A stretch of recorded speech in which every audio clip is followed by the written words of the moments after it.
நம்ம வந்து இப்போ சாக்லேட் டீ பண்ண போகிறோம் ஃப்ரெண்ட்ஸ். நம்ம அதுக்கு என்ன செய்ய போகிறோம்னா, நான் வந்து ஒரு 1/4 கப் அளவுக்கு மட்டும் தண்ணி ஆட் பண்ணிக்கிறேன். மீதிக்கு வந்து மில்க் ஆட் பண்ணிக்கோங்க. ஸோ அதுதான் வந்து உங்களுக்கு நல்ல டேஸ்ட் கொடுக்கும். இல்லாட்டி நீங்கள் ப்ரொபோர்ஷனை மாற்றிக்கலாம். உங்களுக்கு எந்த அளவுக்கு பாலும் எந்த அளவுக்கு தண்ணியும் வேணுமோ அது உங்கள் ப்ரொபோர்ஷனுக்கு மாற்றி ஆட் பண்ணிக்கோங்க. நான் மீதி உள்ளதுக்கு இந்த 1 கப்பில் மீதி உள்ள கப்புக்கு நான் பால் ஆட் பண்ணிக்கிறேன். ஆட் பண்ணிட்டு இது கூட வந்து நான் என்ன ஆட் பண்ணிக்க போகிறேன்னா, டீ லீவ்ஸ், நம்மளோட டீ தூள், வேறு ஒன்றும் இல்லை. அது வந்து ஒரு டீஸ்பூன் அளவுக்கு ஆட் பண்ணிக்கிறேன்.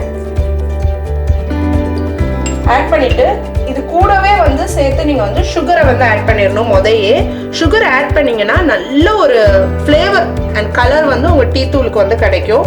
ஸோ நான் வந்து ஒரு 2 டீஸ்பூன் அளவுக்கு சுகர் ஆட் பண்ணிக்கிறேன். சுகர் வந்து கம்மியாக வேணும்னா குறைச்சி ஆட் பண்ணிக்கோங்க. It's according to your taste. So add பண்ணிட்டு இப்போ இது கொஞ்சம் லேசாக கொதி வரட்டும். டீ வந்து நல்லா கொதிக்க ஆரம்பிச்சு இதில் வந்து நான் வந்து ஒரு 1/4 டீஸ்பூன் அளவுக்கு கொக்கோ பவுடர் ஆட் பண்ணுறேன். நீங்கள் வந்து கொக்கோ பவுடர் வந்து ஸ்வீட்னிங் வந்து இல்லை கசப்பு வந்து ரொம்ப கூடுதலாக இருந்தால் இன்னும் குறைச்சி ஆட் பண்ணிக்கோங்க. 1/4 டீஸ்பூன் அளவுக்கு ஆட் பண்ணிக்கிறேன். ஆட் பண்ணி இதை நல்லா பாயில் பண்ண விடுங்க. ஒரு 2 மினிட்ஸ் வரைக்கும் நல்லா கொதிக்கணும். இது வந்து நல்லா லோ ஃப்ளேமில் வச்சு நல்லா கொதிக்க விடுங்க. அப்போ தான் உங்களோட அந்த சாக்கோ பவுடரோட ஃப்ளேவர் எல்லாமே உங்களுக்கு உள்ளே இறங்கும். அப்போ தான் உங்களுக்கு வந்து யம்மியாக வரும் உங்களோட சாக்லேட் டீ. ஓகேவா? ஸோ இப்போ நல்லா கொதி வந்துருச்சு. நம்ம இதை வந்து இப்போ ஆஃப் பண்ணிவிட்டு நம்ம இதை வந்து சர்வ் பண்ணிடலாம். ஸ்ட்ரெயின் பண்ணி சர்வ் பண்ணிடலாம்.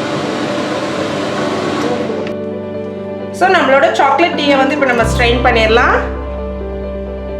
நல்லா ஒரு மக்கில் நல்ல ஒரு ஸ்ட்ரெயினர் வச்சு நல்லா ஸ்ட்ரெயின் பண்ணிடலாம்.